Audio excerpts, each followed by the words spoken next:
Expire झालेली औषधं बघितली, महत्वाची औषधं जी असायला पाहिजे ती त्या RH मध्ये नव्हती। आणि काही दिवसांपूर्वी एक लहान बालक दुर्दैवाने त्या RH मध्ये मृत्युमुखी पडलं होतं।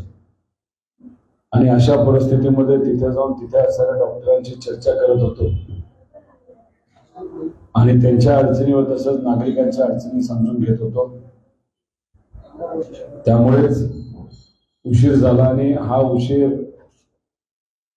कदाचित आपण सर्व मोठ्या मनाचे पत्रकार असल्यामुळे समजून घ्याल अशी अपेक्षा करतो। इथं माझ्याबरोबर रोहिताबा आहेत, विकासराव आहेत, राजराजापूरकर आहेत, देशमुख साहेब आहेत, गणेशराव आहेत, संगीताताई इथं उपस्थित आहेत, तसंच निशांत, हे सर्वच मान्यवर माझ्याबरोबर उपस्थित आहेत। 2 दिवसापूर्वी आम्ही अमरावती जिल्ह्यामध्ये आलो। Car garage network great, claim cover great, price wait वाह, प्राइस भी great. Tata AIG car insurance, trusted नाम, फैंटास्टिक नाम। आतापर्यंत 750 किलोमीटरचा प्रवास आम्ही युवा संघर्ष यात्रेच्या माध्यमातून पायी केलेला आहे।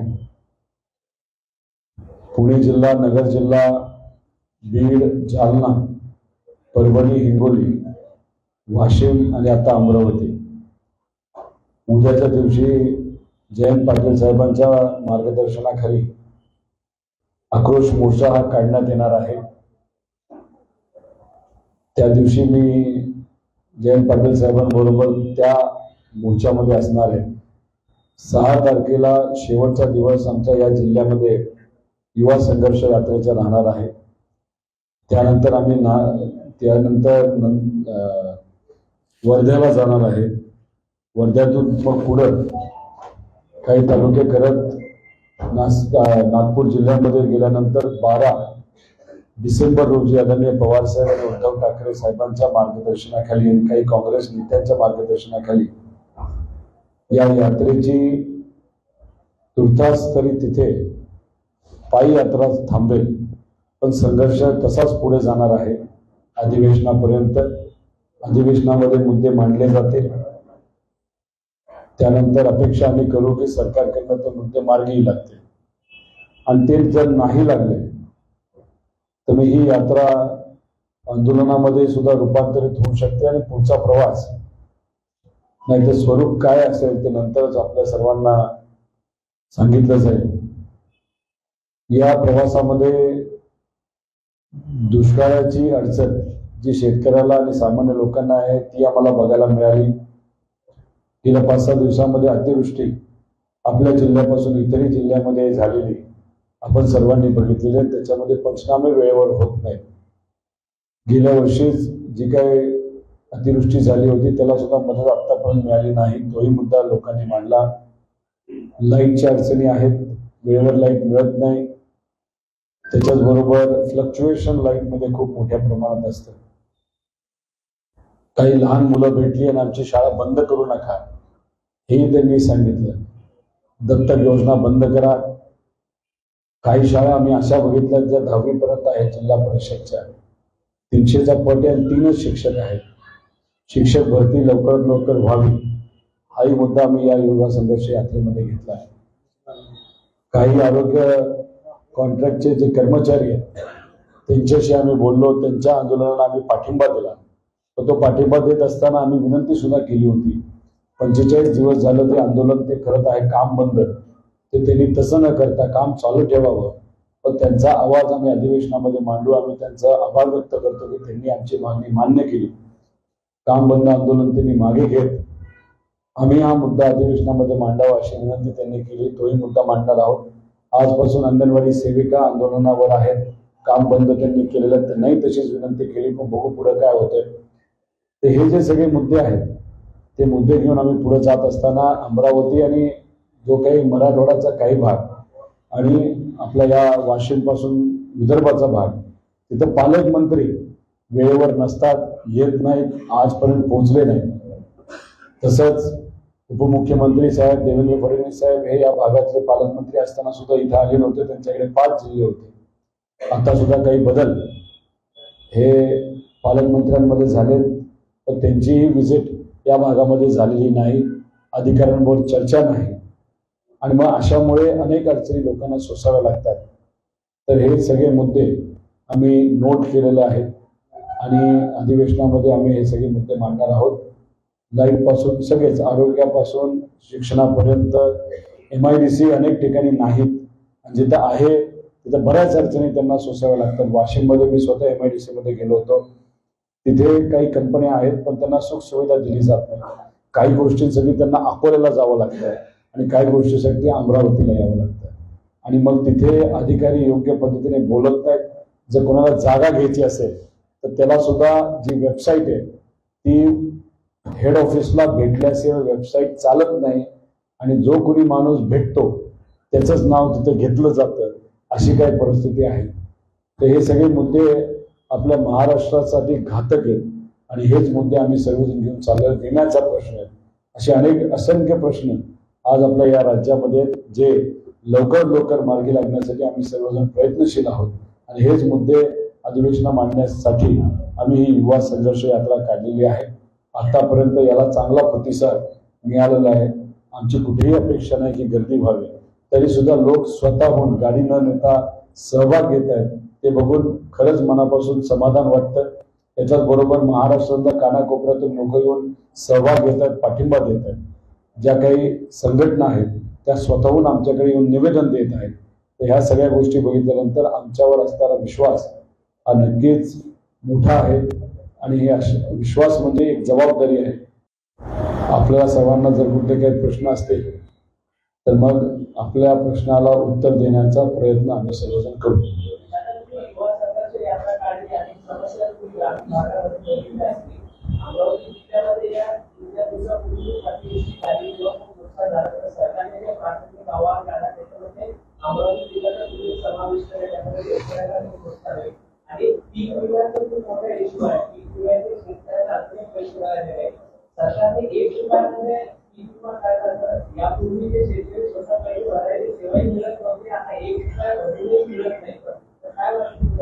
अधिवेशनामध्ये जेव्हा 1 रुपयाची स्कीम आणली होती तेव्हा मोबदला वेळेवर मिळू द्या अशी विनंती सरकारला आम्ही केली होती.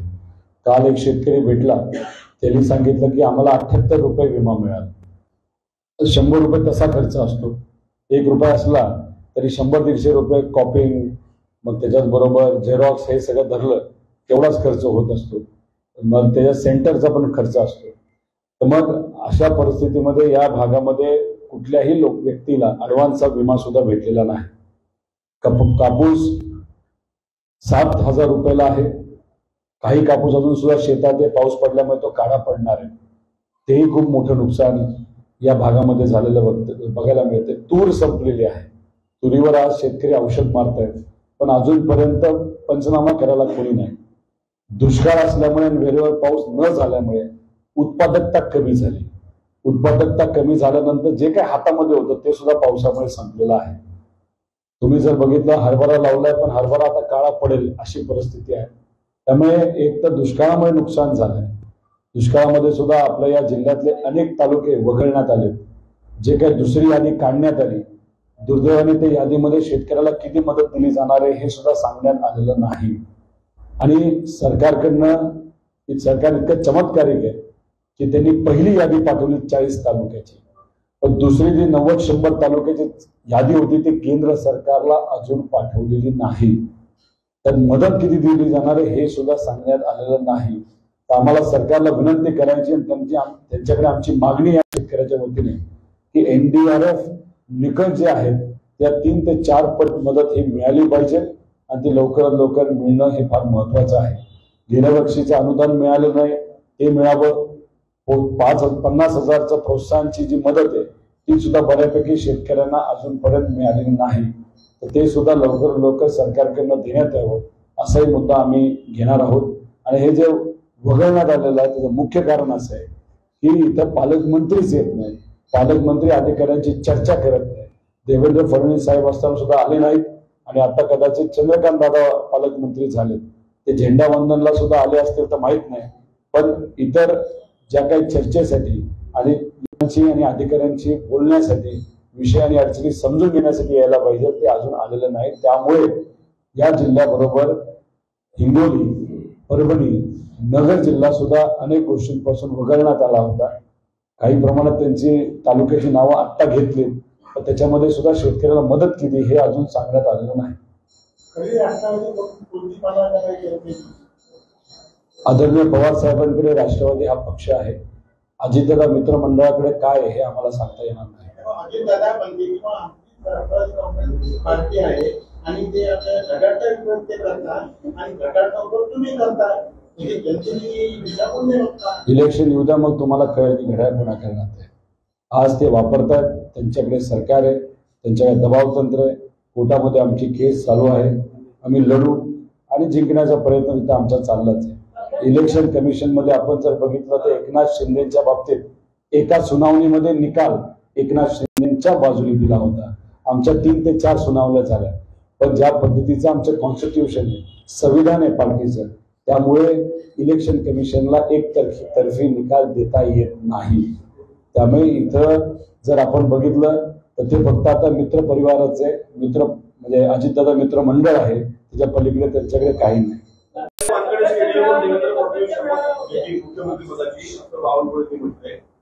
ते एकनाथ शिंदे साहेब आणि अजितदादांना काळजी करण्यासारखी गोष्ट आहे. मध्य प्रदेशमध्ये जे इलेक्शन झालं ज्याच्यामध्ये बीजेपीचा चांगला विजय झाला, त्याच्यामध्ये कोण हरला असेल तर सिंधिया हरले. तर भाजपची प्रवृत्ती आणि वृत्ती हीच आहे की पक्ष जो जवळ असेल त्याला संपवायचं, नेत्यांना संपवायचं, आणि ते मध्य प्रदेशमध्ये झालं, इतरही राज्यांमध्ये झालं आणि ते महाराष्ट्रामध्ये सुद्धा होईल.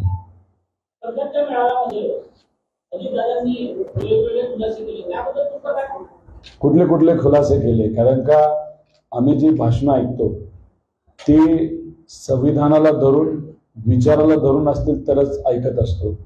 आता तिकडे गेल्यामुळे त्यांची काही भाषणं आम्हाला पटत नाही आणि समजत सुद्धा नाही.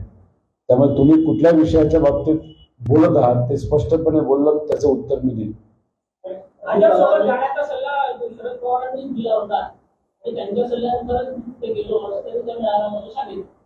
तसा सल्ला त्यांनी दिला असेल तर पवार साहेब इकडे कसे आणि ते तिकडे कसे?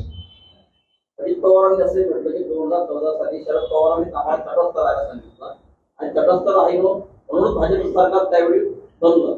त्यात तुम्हाला काय सांगायचं वाटतं? तेच मी तुम्हाला सांगतोय की जर निर्णय हा आदरणीय पवार साहेबांचा असता तर अख्खी पार्टी भाजप बरोबर सत्तेत गेली असते. पण पार्टी तशीच आहे, आम्ही त्यांच्याबरोबर आहोत आणि दादा आणि मित्र परिवार हा भाजप बरोबर गेलेला आहे. त्यामुळे इच्छा कोणाची होती आणि कशासाठी होती हे आपल्या सर्वांना माहीत आहे.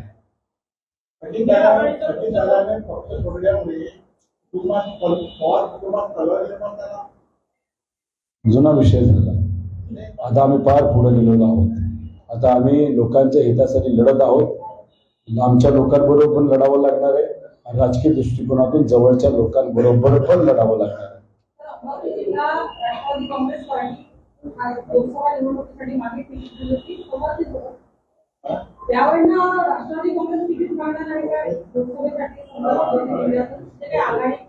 महाविकास आघाडीमध्ये असणारे जे सर्व वरिष्ठ नेते ते याच्या आधी सुद्धा बसलेत. अधिवेशन केंद्रातलं आणि राज्यातलं झाल्यानंतर अजून एकदा बसतील. माझ्या अंदाजाने डिसेंबर एंड नाही तर जानेवारी पहिल्या आठवड्यामध्ये आपल्या सर्वांना स्पष्ट चित्र डोळ्यासमोर असेल. गेल्या निवडणुकीत नवनीत राणा यांनी काँग्रेस आणि राष्ट्रवादीचं समर्थन घेतलं होतं. राष्ट्रवादीच्या समर्थनात त्या निवडून आल्या. परंतु त्यांनी यावेळेस इच्छा प्रदर्शित केली तर राष्ट्रवादी त्यांना पाठिंबा देईल काय, समर्थन देईल? एकदा लोकांना आणि नेत्यांना वेळ बनवण्यात येतं म्हणजे येऊ शकतं, सारखं सारखं होत नसतं. ज्यांच्याबद्दल आणि ज्यांनी तो निर्णय घेतला ते आज आमच्या बरोबर नाही.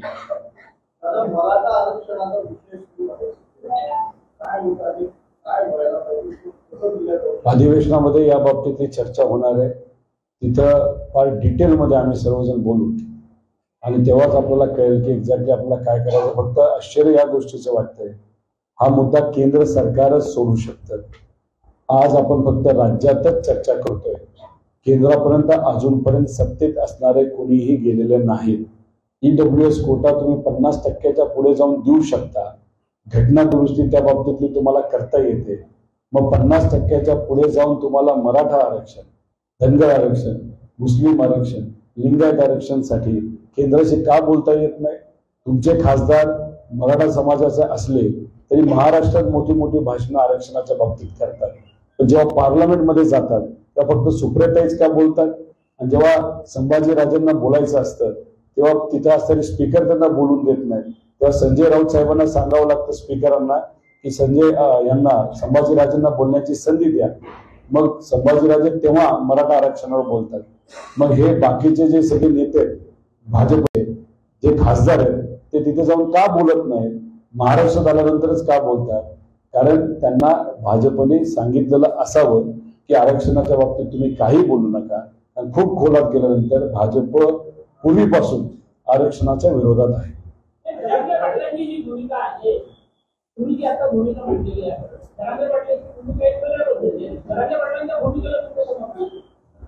मी आरक्षणाला समर्थन करतो, तर केंद्राकडे जाऊन 50% पुढे आरक्षण मिळवण्यासाठी घटना दुरुस्ती हे आपल्याला करावं लागेल. त्यासाठी राजकारण बाजूला ठेवा, सगळे एकत्रित या, मित्रपक्ष, विरोधी पक्ष, सत्तेतला पक्ष आणि केंद्राशी जाऊन चर्चा करा. पण आजपर्यंत ती चर्चा झालेली आपल्याला दिसत नाही. मग राज्यात ते काय करणार आहेत, कसं करणार आहेत हे 24 तारखेलाच आपल्याला कळेल. फक्त विनंती एवढीच आहे, 24 तारखेनंतर जर चुकीचा निर्णय सरकारकडनं झाला, नाही निर्णयच नाही घेतला आणि त्यांना म्हणजे सरकारला जे पाहिजे ते जर घडलं, जसं बीडमध्ये घडवण्याचा प्रयत्न काही सत्तेतल्या लोकांनी केला, मराठा विरुद्ध ओबीसी लोकसभेचं इलेक्शन डोळ्यासमोर ठेवून जर जानेवारी महिन्यामध्ये असंच काही घडलं हिताचं नाही असं आमच्या सगळ्यांचं मत आहे.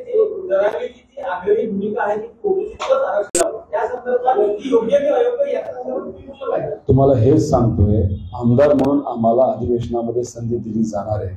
तिथं अतिशय डिटेलमध्ये सर्वच आमदार बोलले जाणार आहे. आणि सरकारने 2 महिने दिलेत, ते 24 डिसेंबरला संपतील. ते होऊस्तर आणि त्याच्यामध्ये ते डिसेंबर 24ला टाईम देत असताना सर्व मित्रपक्ष नाहीतर विरोधी पक्ष, सत्तेत असणारे पक्ष एकत्रित येऊन निर्णय घेतलेला आहे. तो निर्णय घेतल्यानंतर 24 पर्यंत बघूया काय सरकार करते, त्यानंतर आम्ही या बाबतीत बोलू.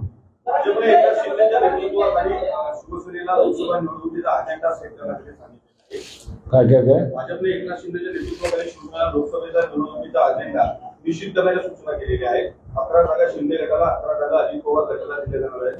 या संपूर्ण संदर्भात उमेदवारी 7 जागा सुद्धा शिंदे गटाच्या बदलवल्या जाणार आहे असे सांगितलं जातं. बदलली जाऊ शकते ना. श्रीकांत शिंदे ज्या मतदारसंघातून लढत आहेत तिथं भाजपचा हस्तक्षेप खूप मोठ्या प्रमाणात वाढलेला आपल्या सर्वांना दिसतो. तिथंच कदाचित उमेदवारी भाजपकडे जाईल असं वाटतं. आणि अशा बरोबर अनेक इतर आहे. आणि त्याच्याच बरोबर अजितदादा बोलत असताना थोडे 11 बद्दल बोलले, अजितदादा बोलत असताना ते 4 बद्दल बोलले. त्यामुळे 22 असतील तर त्यात जास्त शिंदे गटाला मिळतील असं दिसायला लागलेलं आहे. पण जो कुठला आकडा असेल तो येत्या काळामध्ये स्पष्ट झाल्यानंतरच आपल्याला बोलावं लागेल. पण विषय एवढाच आहे, त्यांच्याबद्दल बोलून आम्ही कशाला वेळ घालवला पाहिजे. आम्ही काय करणार आहोत तर आम्ही एकत्रित येऊन योग्य असा निर्णय घेणार आहोत महाविकास आघाडी म्हणून.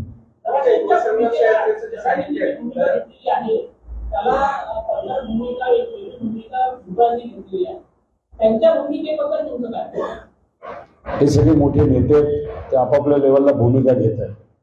मला टेन्शन एकाच गोष्टीचं आहे, बीड शहरामध्ये ज्या पद्धतीने जाळपोळ झाली, प्रोफेशनल गुंडांच्या माध्यमातून झाली, 7 तास तिथं असणाऱ्या पोलिसांनी कुठलीही कारवाई केली नाही. तिथं मुद्दामून ओबीसी समाजाच्या लोकांना टार्गेट केलं, काही मराठा समाजाच्या लोकांना टार्गेट केलं. मग ही प्रोफेशनल गुंड आली पण ती अजून त्यांना पकडलं नाही.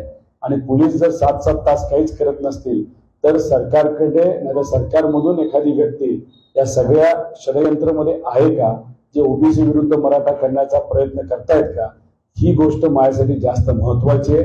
कारण का ही जर खरं असेल, जर तिथं असणारे पोलीस खऱ्या अर्थाने तिथं दुर्लक्ष करत असतील तर भीती अशी वाटते की लोकसभा इलेक्शन डोळ्यासमोर ठेवून हिंदू मुस्लिम होण्यापेक्षा ओबीसी विरुद्ध मराठा होण्याची शक्यता जास्त वाटायला लागलेली आहे.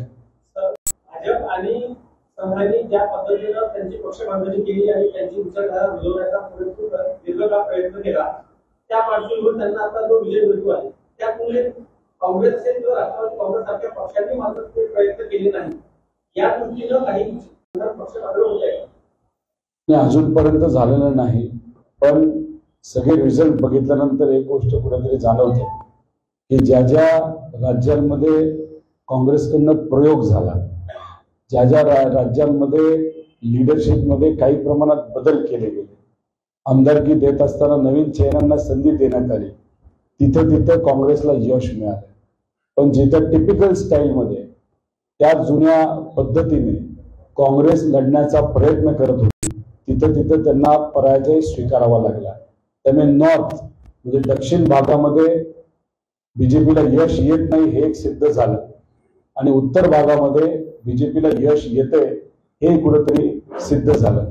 त्यामुळे आता उत्तर विरुद्ध दक्षिण अशी परिस्थिती होण्याची शक्यता आहे. पण मेजॉरिटी भाग बघितला तर अजून सुद्धा तो बीजेपीच्या हातातला नाही राज्य म्हणून. तेव्हा लोकसभेमध्ये काय होईल दक्षिणेचा जो फरक आहे तो विचारधारेचाच फरक आहे. दक्षिणेकडे लोक महाराष्ट्रात राज्यात का पूर्वी आपल्या या महाराष्ट्रामध्ये भागवत संप्रदाय फार ताकदवान होता आणि आज सुद्धा आहे. पण गेल्या काही वर्षांमध्ये आपण जर बघितलं तर मध्य प्रदेशमध्ये असणारे काही गुरु हे आपल्या महाराष्ट्रात यायला लागले. याला काही हरकत नाही, पण इथे आल्यानंतर भागवत संप्रदायाला ते चॅलेंज करतात. म्हणजे नवीन प्रथा जी उत्तर भारतामध्ये वापरली जाते राजकारणासाठी नाहीतर प्रबोधन करण्यासाठी, तर ती कुठेतरी महाराष्ट्रात वापरण्याचा प्रयत्न केला जातोय. म्हणजे वारकरी संप्रदायाला एक वेगळा पर्याय निर्माण करण्याचा प्रयत्न भाजपचे नेते करतात का काय असं एक आम्हा सगळ्यांना वाटतं. त्यांनी कितीही तो प्रयत्न केला तर चुकीचं काहीच नाही, पण भागवत संप्रदायाला पर्याय कोणीच करू शकत नाही. त्यामुळे हे जे काही प्रयोग भाजपकडनं आज महाराष्ट्रामध्ये केले जात आहेत तिथं कुठेतरी असं वाटतं की कदाचित तिथं केलेले प्रयोग नाहीतर तिथली स्ट्रॅटेजी महाराष्ट्रामध्ये लागू करण्याचा प्रयत्न हा भाजपकडनं होतो. राज्यामध्ये जर राष्ट्रवादी काँग्रेस शिवसेना आणि काँग्रेसची पण सरकार आली लढले आपण मुख्यमंत्री पदाचे दावे राहणार. मी पदासाठी कधी लढत नाही. जर तसं असतं तर पुणे जिल्हा परिषद मध्ये मी सदस्य होतो तेव्हा सत्ता राष्ट्रवादीची होती, फक्त सदस्यच राहिले. महाविकास आघाडीमध्ये मी पवार साहेबांचा नातू असताना सुद्धा मी मंत्री नव्हतो, मी फक्त आमदार होतो. त्यामुळे अजूनपर्यंत तरी मी माझ्या कॉन्टॅक्ट नाहीतर पवार या आडनावाचा व्यक्तिगत हितासाठी फायदा घेतलेला नाही. ज्यांनी घेतलाय त्यांना जाऊन तुम्ही तो प्रश्न करू शकता. मग राहिला माझा प्रश्न, माझं एकच मत आहे की महाराष्ट्र धर्म टिकला पाहिजे. त्यासाठी जो काही संघर्ष मला करावा लागेल तो मी करतोय. चालणं हा त्याचा एक भाग आहे, त्या संघर्षाचा एक भाग आहे. आणि आमच्या सगळ्यांचा एकच प्रयत्न की सरकारचं लक्ष हे सामान्य लोकांच्या अडचणीकडे जावं असा एक प्रामाणिक आमचा प्रयत्न आहे.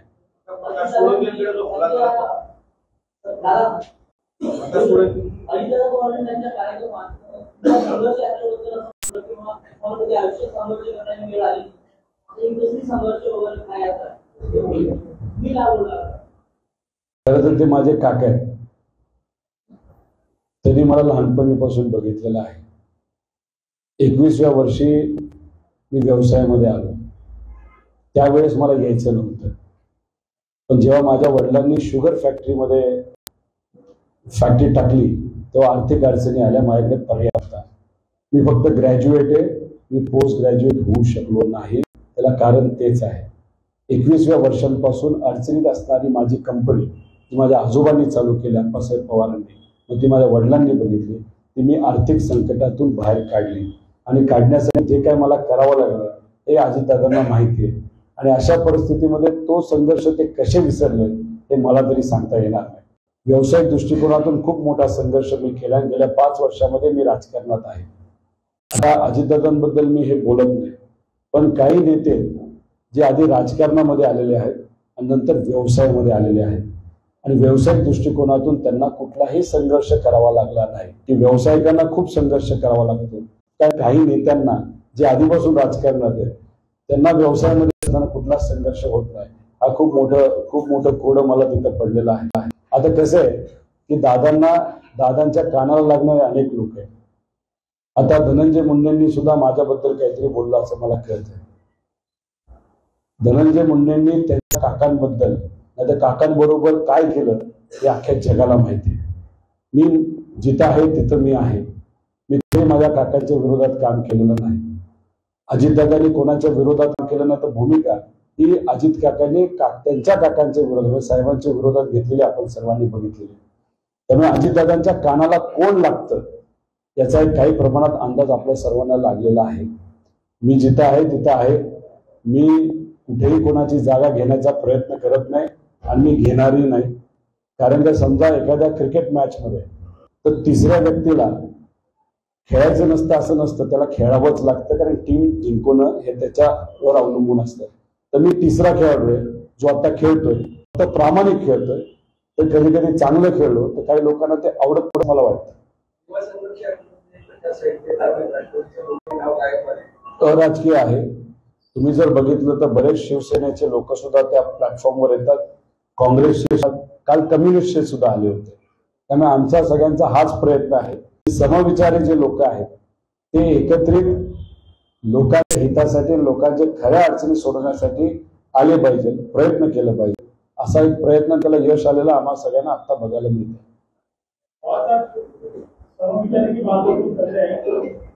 विरोध करने के लिए सब लोग एक साथ आते हैं, लेकिन जैसी सत्ता की आशा और पार्टी की आशा हो जाती है जितने भी सामविचारी लोग आपको सुनने वाले लोग हैं धीरे धीरे भाजपा में चले जाते हैं. तो कहीं ना कहीं केवल राजनीतिक फायदा उठाने के लिए हमको भी चांस था ना सत्ते में जाने का. मैं खुद बिजनेस में हूँ. मैं अगर आज सत्ते में जाता तो मैं बिजनेस को फायदा होता. जो भी कार्रवाई मेरे खिलाफ हुई वो नहीं होती, लेकिन हमने भूमिका ली. यहाँ पे जो सब बैठे हैं उन्होंने भूमिका ली. तो भूमिका इस टाइम में जब आपको मालूम है बीजेपी सबसे स्ट्रांग है, बीजेपी के पास पैसा है, बीजेपी के पास सब यंत्रणा है, ये सब होते हुए भी हम लोगों के साथ रहे, हम महाराष्ट्र धर्म के साथ रहे. तो दैट मीन्स हम फाइट करने के लिए रेडी है. तो इस सिचुएशन में अगर हम फाइट कर रहे हैं तो लोगों को इसमें डाउट लग रहा है तो हम क्या करें. पक्षापेक्षा नेते मोठे होतात तेव्हा नेते त्या पद्धतीने वागतात. आम्हा सगळ्यांना असं वाटतं की पक्ष हा केंद्रबिंदू ठेवला पाहिजे. जे कार्यकर्ते पदाधिकारी त्यांना न्याय मिळाला पाहिजे आणि त्यांना सगळ्यांना विश्वासात घेऊन तिकिटा वाटपापासून सगळ्याच गोष्टी जर आपण केल्या तर एक सेंट्रलाइज सिस्टम तयार होईल, एक संघटना तयार होईल. आणि ती संघटना तयार झाली तर हे जे काही नेते ज्यांना स्वतःला असं वाटतं की त्यांच्यामुळेच पार्टी तर त्याचा फरक होऊ शकत नाही. येत्या काळामध्ये काही बदल हे आपल्या सर्वांना करावे लागतात.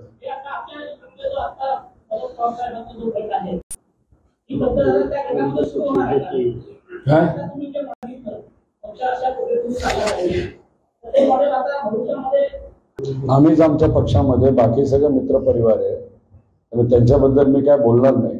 पण काही बदल आपल्याला करावे लागतात, काही नवीन गोष्टी अडॉप्ट कराव्या लागतात, तशा आम्हाला कराव्या लागतीलच. आम्ही करणार, त्यासाठीच तर आम्ही संघर्ष करतोय. आम्ही थोडी भूमिका बदलतो, नाहीतर काही लोक सोयीचं राजकारण करतात. 2009 वर्षापूर्वी एक मोठे नेते भाजपचे बैलगाडीवर पुरावा घेऊन अधिवेशनावर गेले होते. मी या विदर्भामध्ये फिरतोय, फिरताना मला चाकाचे वन दिसत आहेत पण पुरावे तर काय अजून दिसेना. त्यामुळे हे जे सोयीचं राजकारण नाही तर खोटाचं राजकारण हे आम्हाला पटत नाही.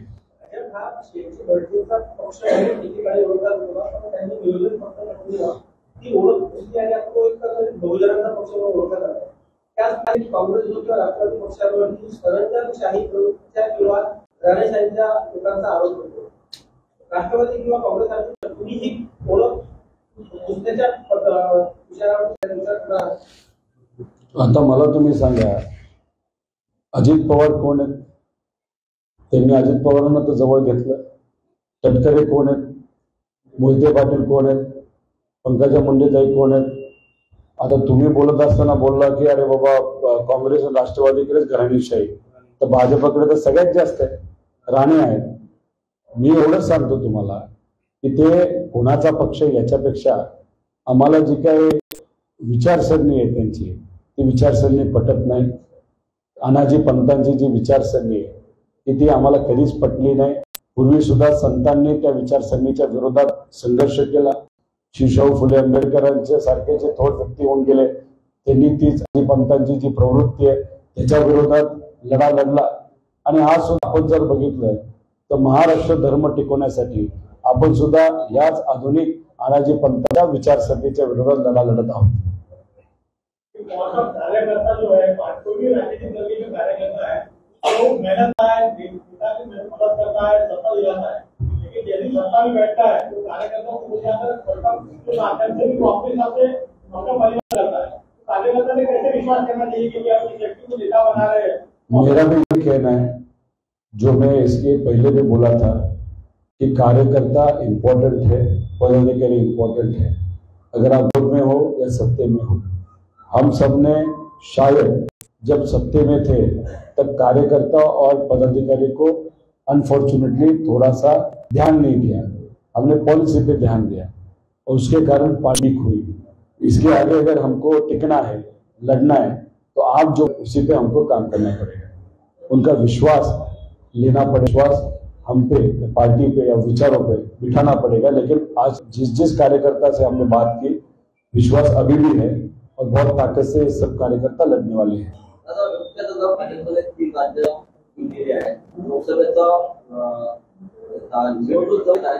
आणि अशा परिस्थितीमध्ये भाजपचे सगळे कॅन्डिडेट तयारी लागलेले आहे. मात्र महाविकास आघाडीमध्ये अजूनपर्यंत कुठली जागा कोणाला द्यायची हे ठरलेलं नाही. ती जागा ठरेल कधी आणि तुम्ही ऐनवेळी उमेदवार दिला तर तो उमेदवार पूर्ण मतदारसंघात फिरू शकेल काय? अशा परिस्थितीत तुम्हाला यश कसं मिळेल? मग भाजपचं ठरलं असं कुणी सांगितलं? त्यांच्या चर्चा सुरू आहे. काही लोकांमध्ये बदल होण्याची शक्यता आहे. अनेक खालून विदर्भामध्ये तुम्हाला सर्वांना भाजपकडनं ते बदल होताना बघायला मिळतील. भाजपची परिस्थिती खूप स्ट्रॉंग आहे असं नाही. आणि हे जे 3 राज्य गेले ना त्याचा प्रभाव महाराष्ट्रावर खूप पडेल असं वाटत नाही.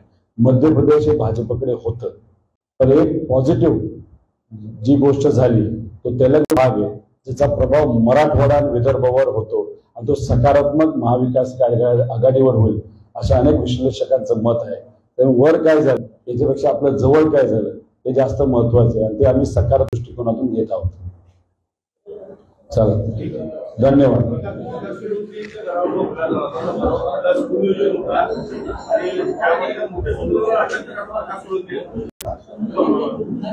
जर प्रकाश भाऊ सोळके असं म्हणत असतील की मूळ सूत्रधाराला अटक करा तर सत्तेत असणाऱ्या एका मंत्र्याची अटक करावी नाही. मग ते आता ते स्वतः सत्तेत आहेत तर त्यांनी तो निर्णय नाव सांगावं. मग मंत्र्याची अटक झालेली आपल्याला या बीजेपीच्या काळामध्ये बघायला मिळेल. कारण याच्या आधी अनेक वेळा बीजेपीच्या नेत्यांनी चुका केल्या, तिथं भ्रष्टाचार केला, पण त्याच्यावर कुठेही कारवाई झालेली बघितलेली नाही. तर जर प्रकाश भाऊ एवढ्या मोठ्या मनाचे धाडसी असतील तर त्यांनी नाव घ्यावं, कुठेही न घाबरता. तर मग एक मंत्र्याचा नक्कीच तिथं बळी गेलेला आपल्याला बघायला मिळेल.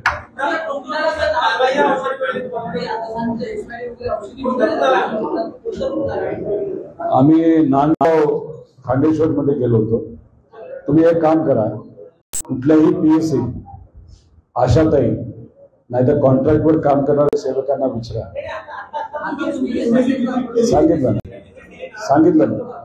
सांगितलं ना नांदगाव खांडेश्वर. तुम्ही आता कुठेही जावा, HBची औषधं नाहीयेत आणि अनेक औषधं जे महिलांना प्रेग्नेंट असताना लागतात ती इथं आपल्या या महाराष्ट्रामध्ये नाहीयेत. कॅल्शियमची नाहीये, फॉलिक ऍसिडचं नाहीये. त्याच्याबरोबर जे काही बेसिक अँटीबायोटिक लागतात त्या सुद्धा सरकारकडे नाहीये. अशी परिस्थिती आहे.